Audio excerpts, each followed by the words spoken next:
ঘুম থেকে উঠেই আপনি যদি দেখেন কেউ এত সুন্দর ফ্রেশ টাটকা টাটকা হাঁসের গোশ নিয়ে এসেছে, তখন আপনি কি করবেন? আসলে রিজিক হচ্ছে আল্লাহর দান।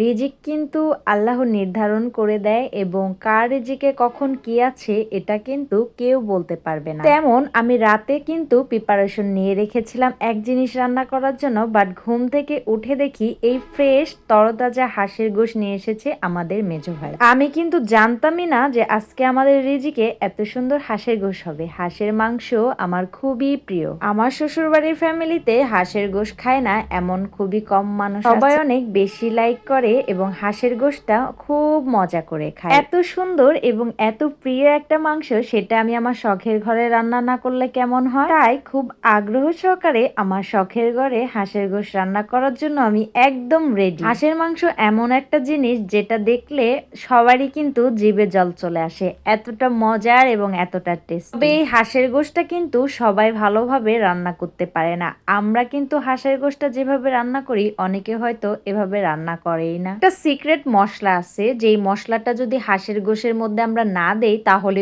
ওই গোশটা কখনোই ভালো লাগে না খেতে, সেই গোশটা আমরা খাইও না। এই জন্য সবসময় চেষ্টা করি সেই সিক্রেট মশলাটা ব্যবহার করতে। আচ্ছা, এই যে শীতকাল আসার পর আপনাদের জীবনে সব থেকে স্মৃতিময় কাহিনী কোনটা হতে পারে? আমার কিন্তু অনেক কথা মনে পড়ে যায় শীতকাল আসলে। শীতকালটা এত বেশি ভালোবাসি যে শীতের দিন আসলে নানান রকমের খাবার দাবার ঘোরাঘুরি সবকিছুই কেন জানি না একটু বেশি বেশি করে থাকি। আর শীতে কিন্তু আমার বেশ জমে যাবে, কারণ হচ্ছে এই যে যে আমার শখের বাড়িটা, এখানে কিন্তু একদম শীত শীত অনুভব হয়ে যায় আর শীতটা ভালো করে ফিল করা যায়। এখানে বসে কিন্তু শীতের আনন্দটা দ্বিগুণ হয়ে যাবে। ইনশাল্লাহ বুদ্ধি করেছি যে এবার আমি আমার শখের ঘরে নানান ধরনের পিঠা বানাবো আর এখানে পিঠাপুলি উৎসবের মতো করব।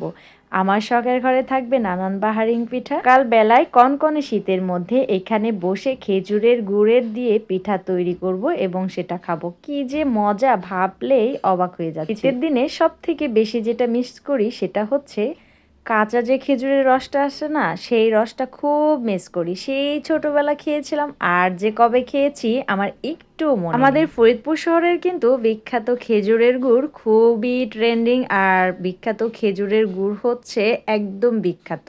মানে ফরিদপুরের নাম করা হচ্ছে খেজুরের গুড় এবং পাটের পণ্য।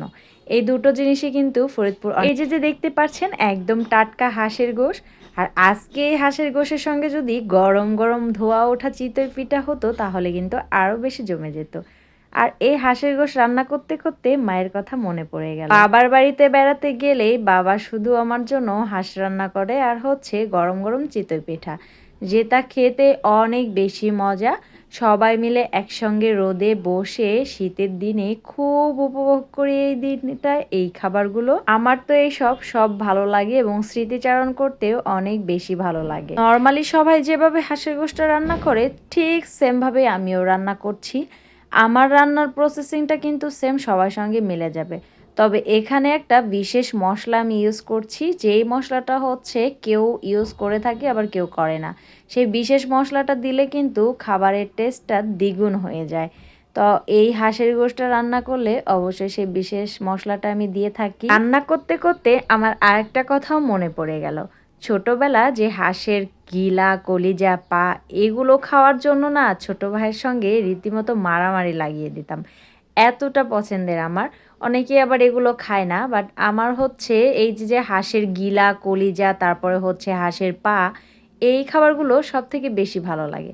আমি মুরগিটার থেকে হাঁসেরটা বেশি খেয়ে থাকি, মুরগিটা অত বেশি ভালো লাগে না, বাট হাঁসেরটা কিন্তু শক্ত থাকে দেখে বেশি মজা লাগে। তরকারির কালারটা কিন্তু বেশ চমৎকার এসেছে, দেখেই কিন্তু একদম জিভে জল চলে আসছে। কি ভাবছেন আপনারা, খেতে ইচ্ছা করছে?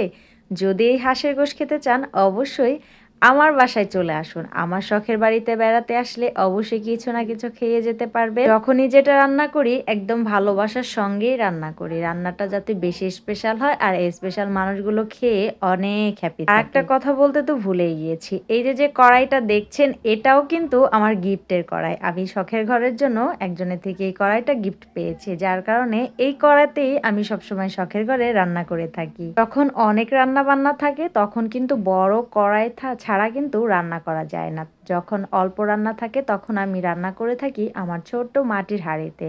মাটির কড়াইয়ে এ ধরনের পাতিলেই রান্না করে থাকি। আস্তে আস্তে কিন্তু তরকারির কালারটা বেশ চমৎকার হয়ে এসেছে, আর যখন গোশটা একদম পুরোপুরি হয়ে যায় তখন কিন্তু বেশি সুন্দর দেখায়, খেতেও কিন্তু অনেক ইয়াম্মি দেখায়। আচ্ছা, আমার এই শখের ঘরের কোন জিনিসগুলো আপনাদের বেশি ভালো লাগে অবশ্যই কমেন্ট করে জানাবেন। কমেন্ট করলে আমার বেশ ভালো লাগে রিপ্লাই দিতে। প্রত্যেকটা জিনিসই কিন্তু অস্থায়ী। এই যে আমার ঘরটা করেছি, জিনিসগুলো ব্যবহার করলে একটু কিন্তু পুরনো হয়ে যাবে। অনেকে বলে যে আপু আস্তে আস্তে আপনার জিনিসগুলো পুরনো হয়ে যাচ্ছে।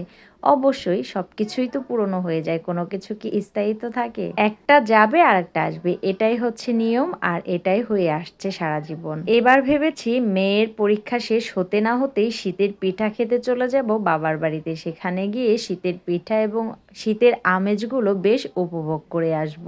এই শীতের দিনে কিন্তু গ্রামের দিকে বেশ সুন্দর দেখতে এবং সরিষা ক্ষেত থাকে, আমার কিন্তু বেশ ভালো লাগে। বাসার থেকে কিন্তু গ্রামের বাড়ির থেকে কিন্তু গ্রামের মাঠেই বেশি ভালো লাগে শীতের ধরনের তরকারি রান্না করে কিন্তু সবসময় মাটির হাঁড়ি পাতিলে সার্ভ করতে আমার অনেক বেশি ভালো লাগে। তাই আমি আজকে এই হাঁসের গোশটা রান্না করার শেষে মাটির যে বাটিগুলো কিনেছিলাম সেগুলোতেই সার্ভ করছি। দেখতে কিন্তু অনেক চমৎকার, আর হাঁসের গোশও কিন্তু হয়ে গেছে রান্না করা। কালারটা দেখেই কিন্তু বুঝতে পারছেন যে কতটা সুন্দর হয়েছে। বিশ্বাস করেন আমি নিজে রান্না করেছি দেখে বেশি বলছি না, এটা খেতে খুবই ভালো হয়েছিল। বাসার সবাই অনেক বেশি প্রশংসা করেছে। আর এই যে মাটির পাত্রে আমি এটা সার্ভ করেছি, দেখতে কিন্তু আরো বেশি লোভনীয় এবং আকর্ষণীয় লাগছে। এত সুন্দর গোশের সঙ্গে সব থেকে বেশি মিস করেছি আমি চিতই পিঠে। গরম গরম চিতই পিঠে দিয়ে কিন্তু বেশ জমে যেত।